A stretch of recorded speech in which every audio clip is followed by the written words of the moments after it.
दिल्ली से वृंदावन बागेश्वर धाम महंत की हिंदू राष्ट्र पदयात्रा होनी है। इस पदयात्रा को लेकर आजाद समाज पार्टी नेता मध्य प्रदेश दामोदर यादव ने मीडिया कर्मियों से चर्चा के दौरान इसे गैर संवैधानिक बताया था। साथ ही बागेश्वर महंत को भाजपा का एजेंट और उन्हें पाखंडी बाबा कहा। साथ ही पदयात्रा रोकने को लेकर राष्ट्रपति को पत्र लिखने की भी बात कही थी। यहीं से मामला गर्म हो गया था। जवाब में बागेश्वर धाम महंत ने एक धार्मिक आयोजन के दौरान बुंदेलखंडी भाषा में ठठरी बांध देने जैसे शब्दों को कहा था, जिसे आजाद समाज पार्टी नेता दामोदर यादव ने जान से मारने की धमकी के रूप में ले लिया। उसी के विरोध के चलते दतिया में समर्थकों के साथ एफआईआर की मांग की। सबसे पहले तो जिस तरीके से हिंदू राष्ट्र पदयात्रा को लेकर कहीं ना कहीं अगर देखा जाए तो आजाद समाज पार्टी नेता दामोदर यादव और पंडित दीनदयाल शास्त्री की जो है कहीं ना कहीं टीका टिप्पणी निरंतर सामने आ रही है। इस वक्त हम दतिया पुलिस अधीक्षक कार्यालय के सामने हैं और ये आप जो भीड़ देख रहे हैं यहाँ पर आजाद समाज पार्टी के जो नेता हैं दामोदर यादव, वो कहीं ना कहीं पंडित दीनदयाल शास्त्री पर एफआईआर की मांग को लेकर यहाँ आए हुए हैं। उनका साफ तौर पर कहना है कि जिस तरीके से बुंदेलखंडी भाषा में बागेश्वर धाम महंत दीनदयाल शास्त्री ने कहा है कि ठठरी बांध देंगे, तो कहीं ना कहीं उन्हें ऐसा लगा है कि ये शब्द जो है वो कहीं ना कहीं इनकी जान को खतरा को लेकर कहा गया है, जिसके विरोध के चलते आजाद समाज पार्टी के जो नेता है दामोदर यादव अपने समर्थकों के साथ जो है वो पुलिस अधीक्षक कार्यालय दतिया आए हुए हैं और उन पर एफआईआर की मांग जो है निरंतर की जा रही है। वहीं जब इस पूरे मसले को लेकर हमने व्यक्तिगत तौर पर अन्य मीडिया कर्मियों के साथ दामोदर यादव से बात की तो उन्होंने कहा है कि दीनदयाल शास्त्री कहीं ना कहीं सांप्रदायिकता को जो है भड़का रहे हैं। उन्हें हिंदू राष्ट्र की जो है मांग नहीं करनी चाहिए। भारत जो है वो संविधान से चलता है, जैसी उन्होंने बात कही। वहीं जब इस पूरे मामले को लेकर हमने एडवोकेट गणेश पांडे से भी बात की तो आगे उनका क्या कुछ कहना है देखिए हमारी इस पूरी खबर में। लेकिन इतना तो कहा जा सकता है कि कहीं ना कहीं आजाद समाज पार्टी के जो नेता है दामोदर यादव तमाम जो सोशल मीडिया में प्रतिक्रिया निकलकर सामने आ रही है कि सस्ती टीआरपी के लिए कहीं ना कहीं दीनदयाल शास्त्री को टारगेट किया जा रहा है।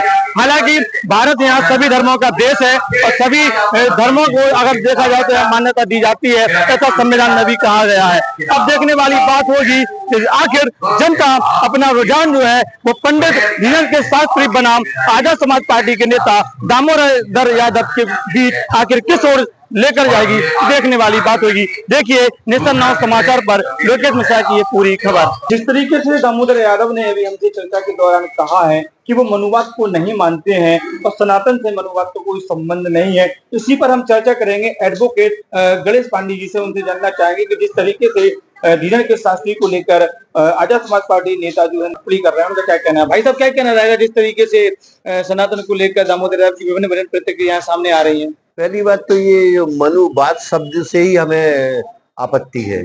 मनुवाद नहीं है, मनु एक स्मृति ग्रंथ है और सनातन कोई धर्म या कोई उसके लिए नहीं बना हुआ है कि सनातन में हम सिर्फ जाति विशेष के लोगों को जोड़े। सनातनी तो वही है जो सत्कर्म करता है और सत्कर्म करके अपने समाज का उत्थान करता है। सनातन की व्याख्या एक व्यापक व्याख्या है। आप इसको अगर ब्राह्मणों से हिंदुओं से इसको इंडिकेट करके अगर बोलना चाहें तो इसका तो मैं नहीं मानता हूं। और ये मनुवाद क्या है? मनुवाद मूल रूप से मनु स्मृति के नाम पर एक सामाजिक व्यवस्था के लिए एक ग्रंथ बना हुआ है। अब आप इसको माने या ना माने इसकी कोई आवश्यकता नहीं है। अभी आपने सुना होगा तमाम दामोदर यादव के बयान भी देखे होंगे, लेकिन उन बयानों में जो है सवर्णों को लेकर अभी तक उन्होंने किसी भी प्रकार की जो है टिप्पणी नहीं की है। और अभी जब हमने उनसे बात की तो उन्होंने कहा कि हम ब्राह्मण समर्थक हैं। क्या कहेंगे आप? नहीं, देखो आप ये देखिए, अगर हम समाज में रहते हैं तो समाज में सभी वर्गों के लोगों का आत्मसात करना ही पड़ता है। हम ये नहीं कह सकते कि हम ब्राह्मणों से नफरत करेंगे, हम ब्राह्मणों के विरुद्ध जाएंगे। हमारे भी कई मित्र हैं जो विभिन्न संप्रदाय के लोग हैं, तो हम ये घृणा का वातावरण ना निर्मित करें, समाज में एक बेहतर दृष्टिकोण अपनाएं। ये हमारे देश के लिए और सबके लिए अति आवश्यक। अच्छा, आपसे जाते हुए एक सवाल और पूछना चाहेंगे। अभी उन्होंने एक स्लोगन बनाया, उनके बैनर में साफ तौर पर लिखा हुआ है कि मनुवाद की करो विदाई, एसटी एससी ओबीसी भाई भाई। ऐसे में सवर्ण वर्ग के प्रति का उनका रुझान आपको समझ में आ रहा है? भारतवर्ष में ऐसी कोई परंपरा नहीं है कि हम जो है जहर उगले। हमें अगर रहना है इस देश के अंदर तो हमें सांप्रदायिक सद्भाव के तहत रहना है, एक दूसरे के गले लगाकर चलना है। इस तरह की घृणित भावना से हम नहीं रह सकते समाज में। हिंदू राष्ट्र को वो कहीं ना कहीं सांप्रदायिक बता रहे हैं, यात्रा को खुद इस तरीके का बयान उनका सामने। हिंदू मतलब जो हिंदुस्तान में रहता है, कोई हिंदू कोई ऐसा कोई वो नहीं है कि हम हिंदुत्व की बात करें। हिंदुस्तान में सभी लोग रहते हैं, सभी लोग हिंदू हैं। इसमें कोई आप अगर ये कहें कि ये हिंदू राष्ट्र बना रहे, कि हिंदू राष्ट्र तो है, सदियों से है। आप कितना सहमत है दामोदर यादव की बातों से? मैं इस पे टीका टिप्पणी नहीं करना चाहूंगा, ये आपके समाज को विघटन करने वाली बातें हैं। तो ये थे हमारे साथ एडवोकेट गणेश पांडे। मनुवाद का विरोध सनातन का विरोध नहीं है, धीरेन्द्र शास्त्री का विरोध सनातन का विरोध नहीं है। धीरेन्द्र शास्त्री ठेकेदार नहीं है सनातन के, मैं उनसे बड़ा सनातनी हूँ। अगर चाहे तो मुझसे शास्त्रात्मक कर ले, बहस कर ले, शास्त्रों का ज्ञान उनको ज्यादा है कि मुझे ज्यादा है। जागो हिंद संगठन जो मैंने चलाया था और वो मानवतावादी संगठन था, उसमें मुस्लिम भी पदाधिकारी थे, उसमें सबसे ज्यादा दलित पदाधिकारी थे। और जागो हिंद का मतलब जागो हिंदू नहीं था, जागो हिंदू का मतलब इस हिंदुस्तान को जगाने को लेके था। तो इसलिए कोई भी संगठन हो, कोई भी बैनर हो, काम करने का आपका उद्देश्य क्या है वो सबसे अहम रहता है। जैसे आज धीरेन्द्र शास्त्री कह रहे हैं कि हम हिंदू राष्ट्र के लिए यात्रा निकाल रहे हैं, उस पर हमें आपत्ति है। और अगर वो कहें कि हम हिंदू और सनातन को एक करने के लिए यात्रा निकाल रहे हैं, तो हम खुद उनका साथ देने को तैयार है। वो बनना चाहते हैं, वो नहीं, मैं वो बनना चाहते हैं, पर मैं उनसे कहता हूं कि नो वैकेंसी है बीजेपी में। काहे परेशान हो रहे हो धीरेन्द्र भाई?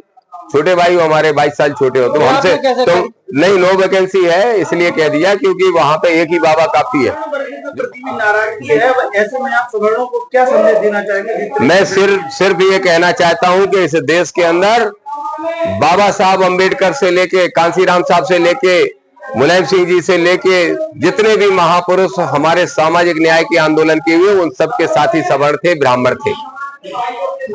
बाबा साहब अम्बेडकर, महात्मा ज्योतिबा फुले जब स्कूल के लिए संघर्ष करते थे तो उनका साथ भी बहुत सारे ब्राह्मणों ने अपना ही घर सबसे पहले चलाने के लिए दिया था। तो मैं तो सामान्य वर्ग के भी उन साथियों से कहूंगा, कहां आडंबर के पाखंड के चक्कर में पड़े हो?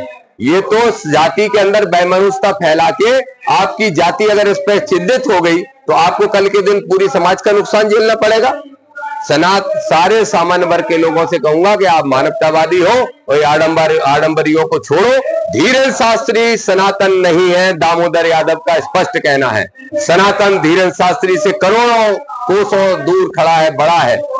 धीरेन्द्र शास्त्री ना सनातन थे, ना धीरेन्द्र शास्त्री सनातन के रास्ते पर चल रहे हैं, बल्कि सनातन को नुकसान पहुंचाने के रास्ते पर चल रहे हैं।